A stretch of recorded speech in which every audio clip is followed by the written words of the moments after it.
recordings. Hi, it's Marian Janes here today from Ignite Growth Coaching, and I'm here with Michelle Perchuk. I actually have a story about how I met Michelle. I met Michelle in a coaching class at some point.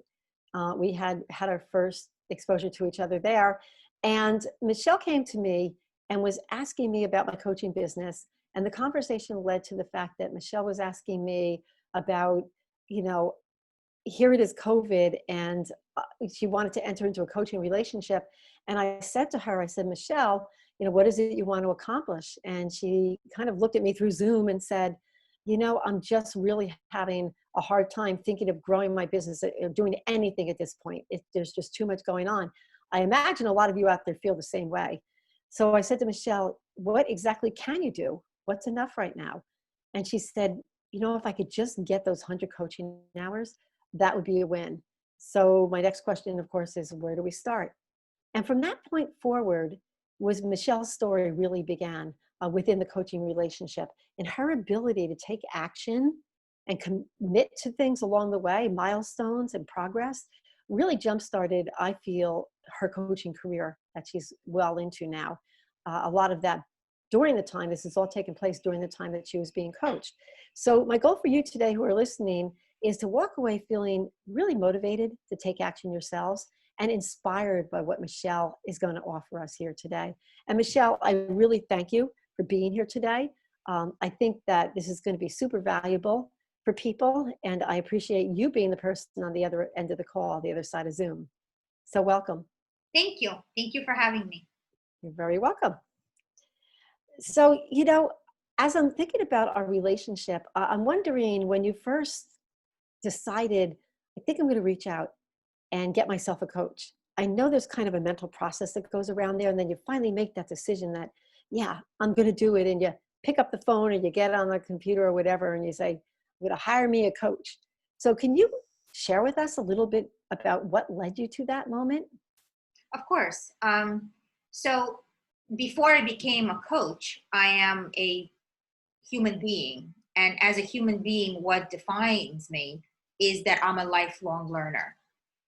And I feel that the best coaches in the industry, actually the best professionals in any industry, always need a coach by their side that will support them, that will talk to them about their action steps, and that will guide them to their goals. And that is what brought me to working with a coach. It was a no-brainer to select Marian because we had such a great interaction when we met in person in this coaching program. But I knew that with the support of someone like her, specifically based on the personality and on her qualifications, I knew that I could weather any storm. And we actually met a little bit before the COVID stuff happened. But let me tell you, I was very happy to have you by my side through this crisis. Yeah. That I will say. Yeah. And I was super happy to be there and be that person. I felt very grateful for that. And so now you've made the decision, which we know for some is a very hard step to take, and you're going to enter into this coaching relationship. So before the first session, what are some of the things you were expecting would happen there? What with the magic wand, what was going to happen to you? I really didn't have a clear vision of how our coaching relationship would unveil.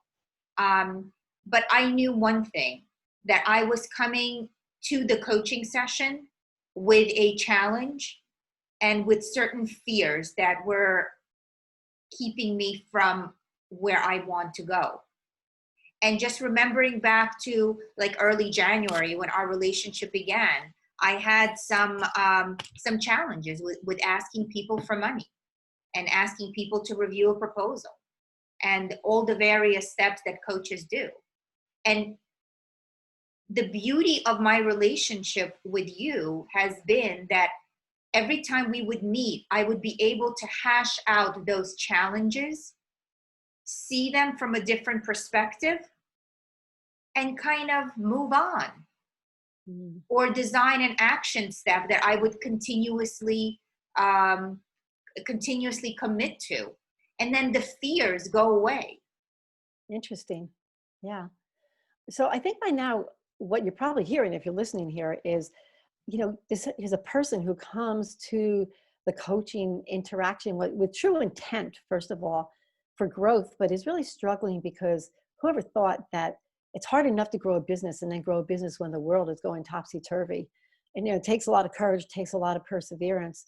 And so when I first met Michelle, I could totally get where she's at because I might even been there myself, in within the world and within the world of COVID. So, but the ingredient that I immediately recognized for Michelle's success is the motivation and the willingness and the intent behind somehow being of service to others, even though she felt challenged by starting a business at that point. So when she said about charging for money, that was a big thing. It seemed so big at the first session. What did it seem like when you got down to the other sessions and we're almost finished with the engagement? It's not even a challenge anymore, and I actually don't even remember the emotions that I had around it, which at that time was so big to me. It was literally the elephant in the room. And now it's not even a point that I remember. Interesting, right? Here's the reality. What if I didn't meet you?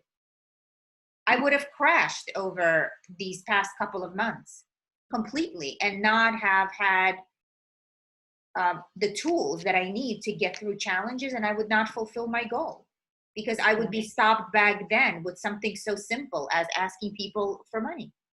Yeah. Or charging for my service. Actually, that's the right. That you're worth, right? Right. And that's the hard part sometimes is just asking for a coach, asking for money, asking for this or that. It's the ask that could be challenging. So I'm curious now, can you just describe what was that first coaching interaction like? What happened in that first meeting?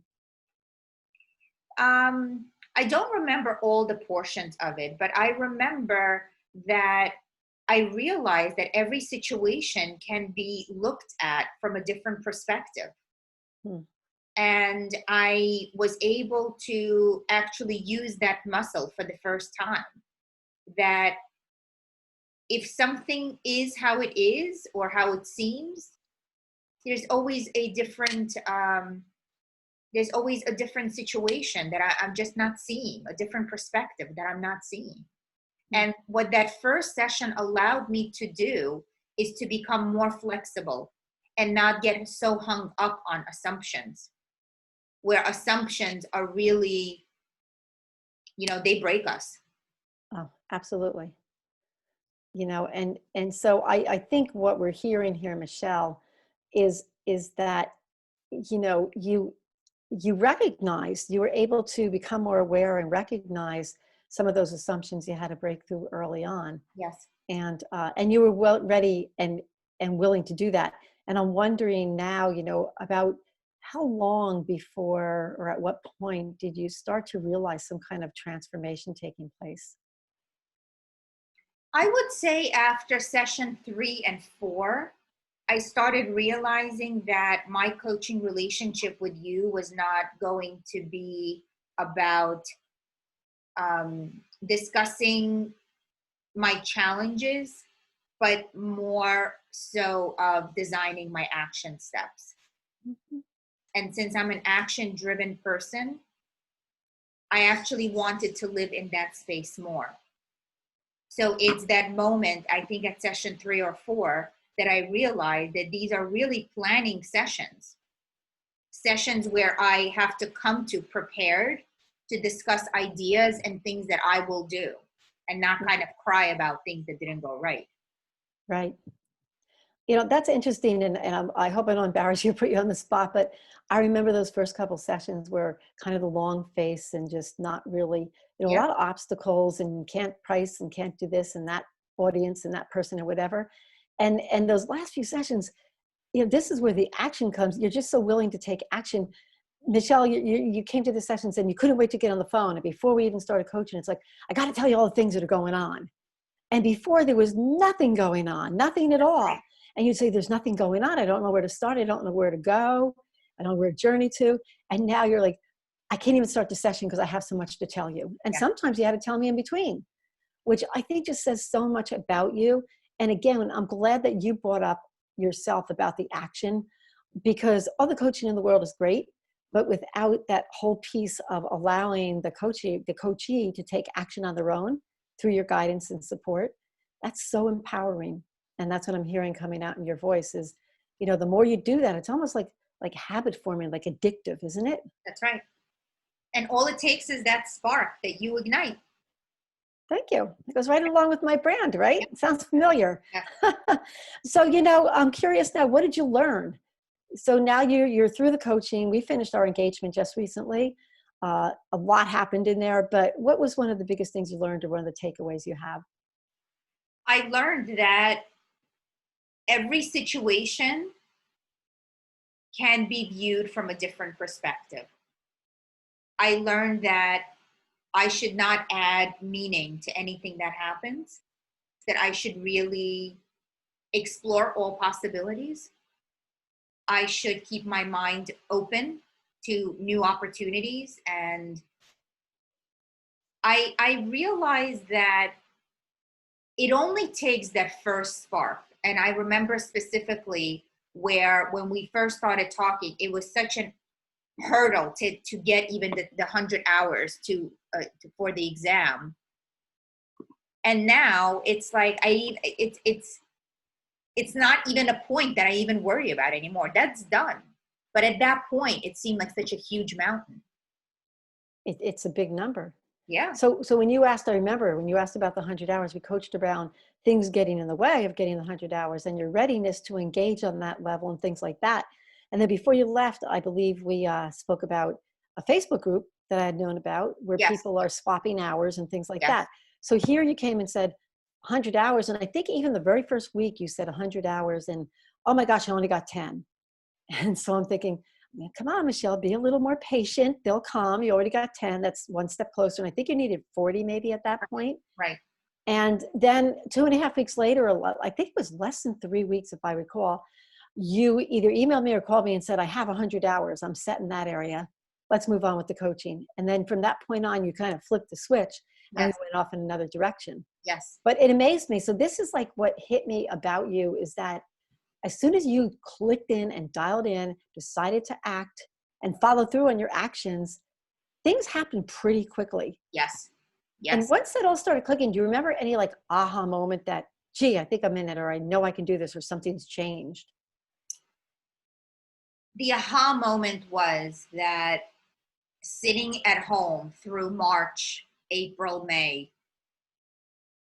I honestly had no time to pay attention what was going on. I just refused to be negative.